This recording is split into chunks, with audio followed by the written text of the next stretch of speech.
worldview. Everybody's got a worldview. A Buddhist, a Baptist, a secularist, an atheist, everybody's got a worldview. I wrote or invited people who get my newsletter to write in their questions. We have about 200,000 questions that came in, and I only have 500 in this section. So no matter how you answer these worldview questions, somebody's not going to like them, because we're all different kinds of worldviews in America. But as people want to know what your worldview is, so as we go through it, these minefields, let's just kind of tick them off, the minefields of America. The first one is Christianity. Now, you've made no doubt about your faith in Jesus Christ. What does that mean to you? What does it mean to you to trust in Christ? And what does that mean on a daily basis? I mean, what does that really look like? Well, as a starting point, it means I believe in that Jesus Christ died for my sins, and that I am redeemed through him. That is a source of strength and sustenance on a daily basis. I know that I don't walk alone. And I know that if I can get myself out of the way, that I can maybe carry out in some small way what he intends. And it means that those sins that I have on a fairly regular basis hopefully will be washed away. But what it also means, I think, is a sense of obligation to embrace not just words, but through deeds, the expectations, I think, that God has for us. And that means thinking about the least of these. It means acting, acting justly and loving mercy and walking humbly.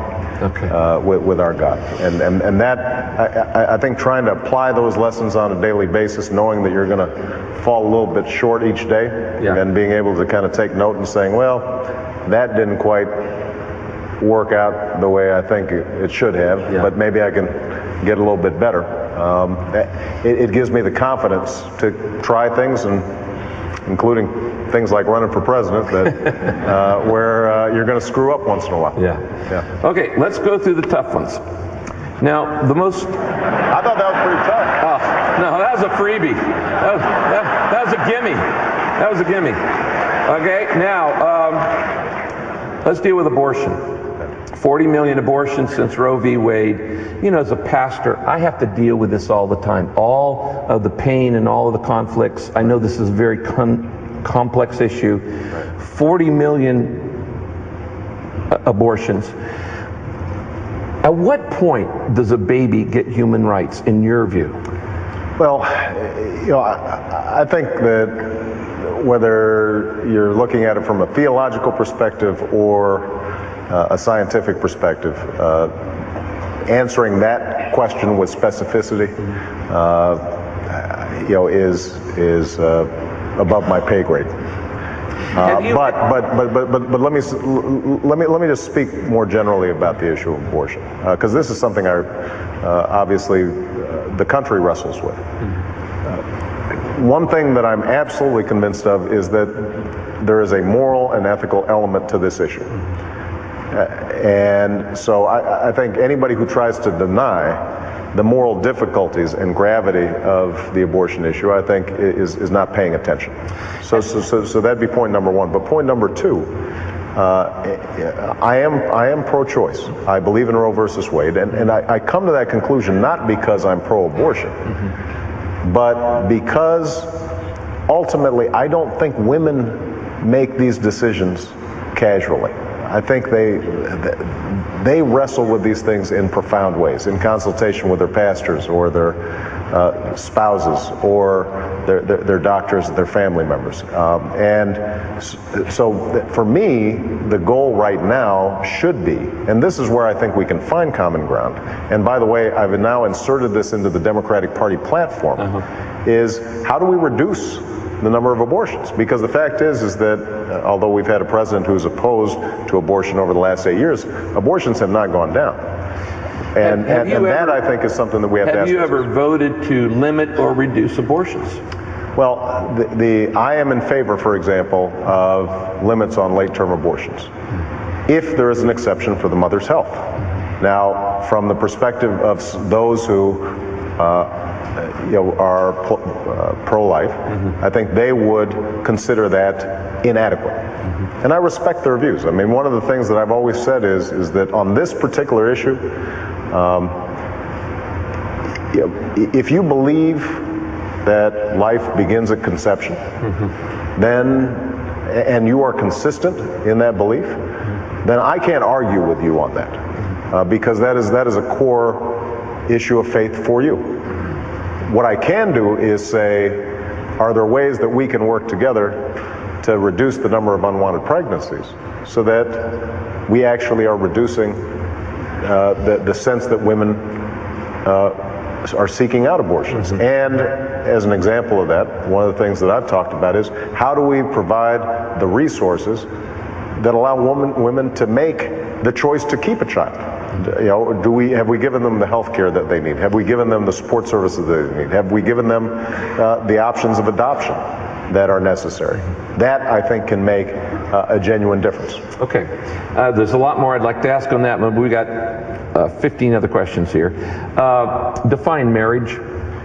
I believe that marriage is the union between a man and a woman. Now, for me as a Christian,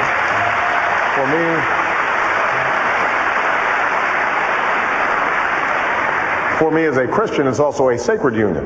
God's in the mix.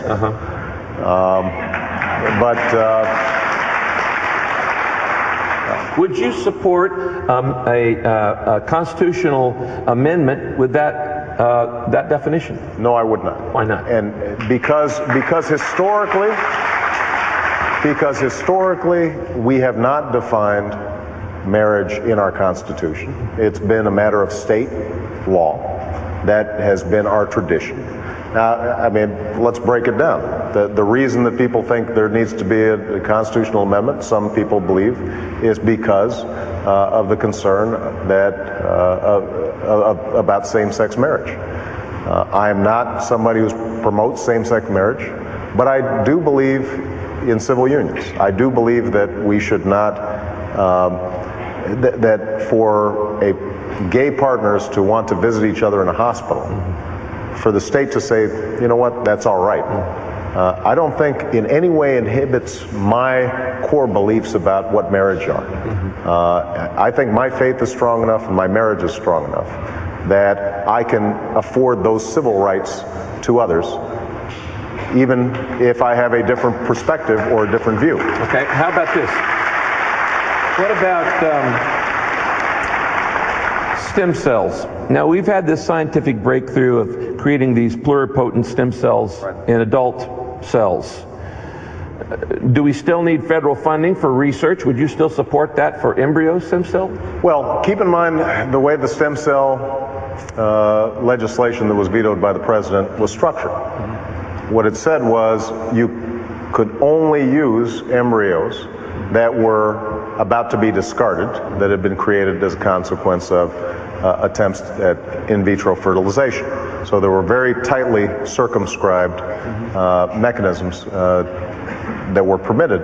I think that that is a legitimate moral approach to take. If we are going to discard those embryos, and we know that there's potential research that could lead to curing debilitating diseases, Alzheimer's, Lou Gehrig's disease, if that possibility presents itself, then I think that we should, in a careful way, go ahead and pursue that research. Now, if, in fact, adult stem cell lines are working just as well, then of course we should try to avoid any kind of moral arguments that may be in place. But I want to make a broader point, Pastor Rick, on an issue like stem cell research. I mean, it's not like people who are in favor of stem cell research are going around thinking to themselves, boy, let's go destroy some embryos, right? I mean, that's not the perspective that I think people come to that issue on. I think what they say is we would not tolerate a situation in which we're encouraging human cloning or in some ways diminishing the sacredness of human life and what it means to be human, but that in narrow circumstances, there is nothing inappropriate with us pursuing scientific research that could lead to cures, so long as we're not designing embryos for that purpose.